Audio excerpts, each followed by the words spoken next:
चलिए आज जानते हैं कि बिहार में 20 मई को पाँचवाँ चरण मतदान पूरा हुआ है, वो 5 सीटों पे, ठीक है? और दा जानते हैं कि 5 सीट कौन-कौन सा है और कौन से प्रत्याशी वहाँ से लड़ रहे थे और कौन से सीट पे कितना प्रतिशत मत प्रदान हुआ है।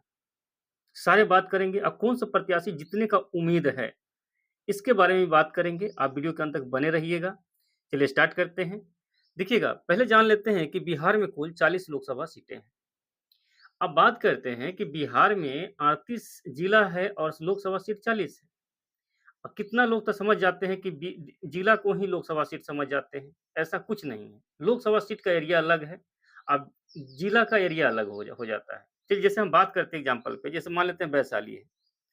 वैशाली जो है, यहाँ पे वैशाली लोकसभा सीट है, तो देखिएगा, वैशाली में क्या आ जाता है, मुज़फ्फरपुर भी आ जाता है, कुछ पार्ट आपका सारण का भी आ जाता है, कुछ समस्तीपुर का भी आ जाता है। इससे आप समझ जाइए कि वैशाली लोकसभा सीट जो होता है, यानी कोई भी लोकसभा सीट है, जिला से कोई मतलब नहीं रहता है। उसका एरिया कितना गया है, उससे मतलब रहता है। ठीक है? ऐसा मत समझिए कि जिला जो होता है, वो लोकसभा सीट होता है।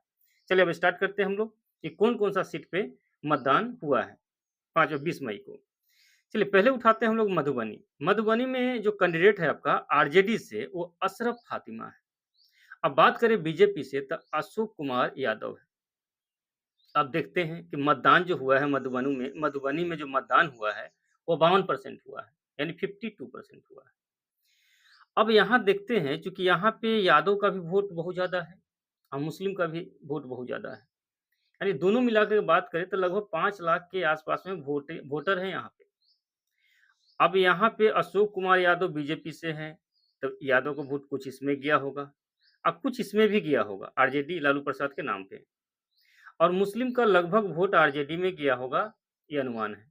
अब कुछ इधर-उधर का वोट भी गया होगा। तो हमको जहाँ तक लगता है कि इस सीट पे दावेदारी जो है, आप नहीं कह सकते हैं कौन जीत रहा है। लेकिन मेरा एक उम्मीद कह रहा है, जैसे कि एक अनुमान कह रहा है कि अशरफ फातिमा जो है यहाँ से निकल रही है आरजेडी की कैंडिडेट, ठीक है?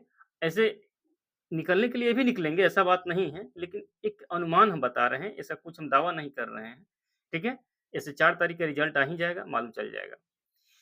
चलिए अब बात करते हैं हम लोग सीतामढ़ी से।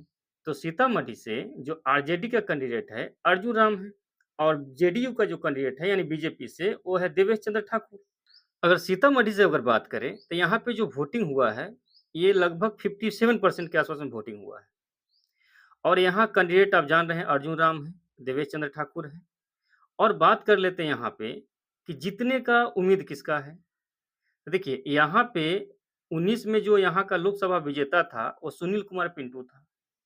लेकिन इस बार नया चेहरा को सुनील कुमार पिंटू को हटा दिया है, देवेश चंद्र ठाकुर को रखा है। अर्जुन राम यहाँ से आरजेडी के कैंडिडेट हैं, यहाँ से बीजेपी से जेडीयू से देवेश चंद्र ठाकुर हैं। फिर भी हमको लग रहा है कि देवेश चंद्र ठाकुर यहाँ से बीजेपी, जेडीयू निकल रहा है। यहाँ का जो कैंडिडेट है आपका देवेश चंद्र ठाकुर, लगभग यहाँ से निकल रहा है, सीतामढ़ी से। मेरा अनुमान है, ऐसा कुछ हम दावा नहीं कर रहे हैं, ठीक है? चलिए आगे बढ़ते हैं, अगर बात करें मुज़फ्फरपुर का, तो मुज़फ्फरपुर में जो वोटिंग हुआ है 58% के आस-पास में हुआ है। 58% में यहाँ से जो कैंडिडेट जो था अजय निषाद कांग्रेस से हैं और राजभूषण निषाद जो है बीजेपी से हैं। अगर बात कर लें यहाँ पे तो अजय निषाद वीआईपी से बीजेपी से पहले था, यहाँ से लड़ रहा था 2019 में। लेकिन जब वीआईपी जब टूट गया, टूटने के बाद वो बीजेपी में अजय निषाद शामिल हो गया था। और यहाँ का जो पब्लिक है, जो यहाँ का जो पब्लिक है, जो वोटर है, इनका कहना है कि यहाँ पे काम बढ़िया से नहीं हुआ है। यानी जो भी है पुल वगैरह, सड़क वगैरह ये सब बढ़िया से काम नहीं हुआ है। अजय निषाद कुछ दिन पहले कांग्रेस में शामिल हो गए थे। तो यहाँ से उम्मीद था पहले तक वोटिंग से पहले उम्मीद था कि अजय निषाद यहाँ से लगभग निकल सकते हैं। लेकिन यहाँ पे जो वोटर जो है 4 वार्ड का, वो लगभग साढ़े 3 लाख के आस-पास में है। वैसे 2 लाख के आस-पास में है। और आपका हम बात करें आपका ये सहनी जी का, वो लगभग 2 लाख के आस-पास में है। तो सहनी का वोट बँट गया होगा, सहनी कुछ अजय निषाद में गया होगा, तो कुछ राजभूषण निषाद में गया होगा चूँकि दोनों सहनी हैं। तो 4 वाट का वोट पे डिपेंड कर रहा था, लेकिन 4 वाट का वोट सारा चल गया है लगभग में बीजेपी में। तो हमको जहाँ तक लगता है कि राजभूषण निषाद यहाँ से निकल रहे हैं।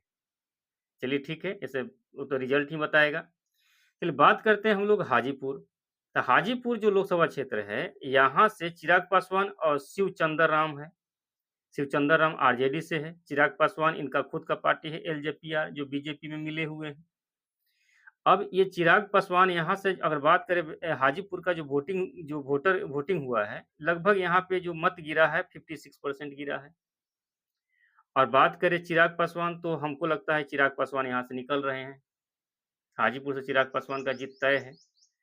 चलिए बात करते हैं सारण। यहाँ पे जो था दाँव पे ज़्यादा फँस रहा था सारण से, चूँकि रोहिणी आचार्य लालू जी की बेटी है, लालू प्रसाद का, आरजेडी से हैं।